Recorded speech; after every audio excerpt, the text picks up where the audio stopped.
नमस्कार, इन खबर में आपका स्वागत है। मैं विद्याशंकर तिवारी हूँ।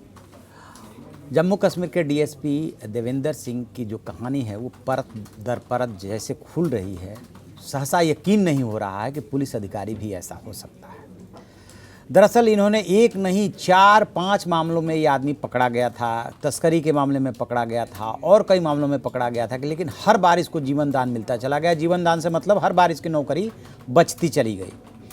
और अब जो कहानी निकल कर के आ रही है कि जो डाउट तो इस पे था कि ये ब्लैक शिप हो सकता है, लिहाजा वहाँ के जो डीआईजी हैं अतुल गोयल, उन्होंने इस पे नज़र बनाने के लिए कहा था। एक अधिकारी को लगाया हुआ था कि इस पे नज़र बना के रखना, ये कब कहाँ कैसे आ रहा है, जा रहा है, इसके साथ कौन है।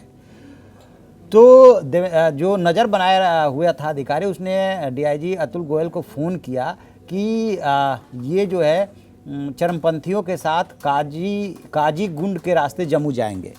और उसके बाद डीआईजी ने खुद मोर्चा संभाला और वो पहुंच गए उस चेक पॉइंट पे जहां से होके वो गुजरने वाला था।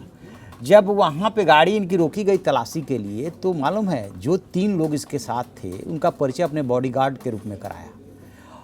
और फिर क्या हुआ कि अतुल गोयल को तो सब कुछ पता चल ही गया था, क्योंकि जिस अधिकारी को लगाया था उन्होंने जानकारी पूरी दे ही दी थी। तो अतुल गोयल ने कहा कि नहीं, इसको गिरफ्तार करो।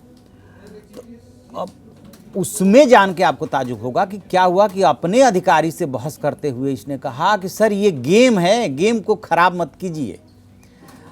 इतना सुनना था कि अतुल गोयल का जो है खून खौल उठा और उन्होंने इस देवेंद्र को चांटा मारा और मार करके फिर गिरफ्तार करने को कहा और गाड़ी में बिठा लिया।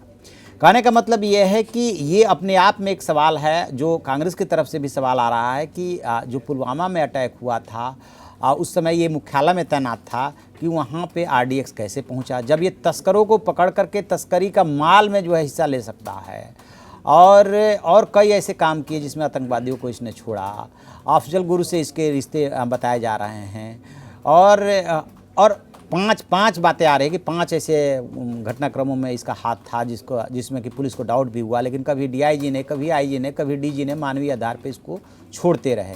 और डीआईजी ने जब थप्पड़ मारा उसके बाद इसका दिमाग होश में आया और अब पूछताछ के दौरान कह रहा है कि साहब हमसे गलती हो गई, हमें माफ़ी दे दो। और माफ़ी कैसे मिल जाएगी, क्योंकि इनकी जो संपत्ति की जांच कराई गई है, अकूत संपत्ति मिली है। जिस मकान में रोका था वो आलीशान मकान है। ये आतंकवादियों को अपने मकान में रुकवाते थे, अपने गाड़ी से जो है उनको एयरपोर्ट ले जाते थे। अभी भी इसकी बहुत महत्वपूर्ण जगह पे एयरपोर्ट के विंग में तैनाती थी।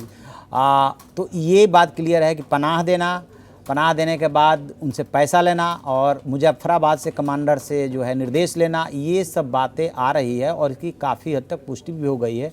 अब देवेंद्र तो खैर बर्खास्तगी की सिफारिश हो चुकी है, वो बर्खास्त ही हो चुका है। लेकिन अब असल सवाल जो जांच हो रही है वो कि पुलवामा में क्या इसका हाथ था, क्या किन किन मामलों में इसका हाथ था, किन किन मामलों में किन किन आतंकवादियों को इसने प्रश्रय दिया, ये सारी बातें आ रही है। जैसे इसमें कोई अपडेट मिलेगा हम आपको बताएंगे। आप देखते रहिए हमारा डिजिटल चैनल इन खबर।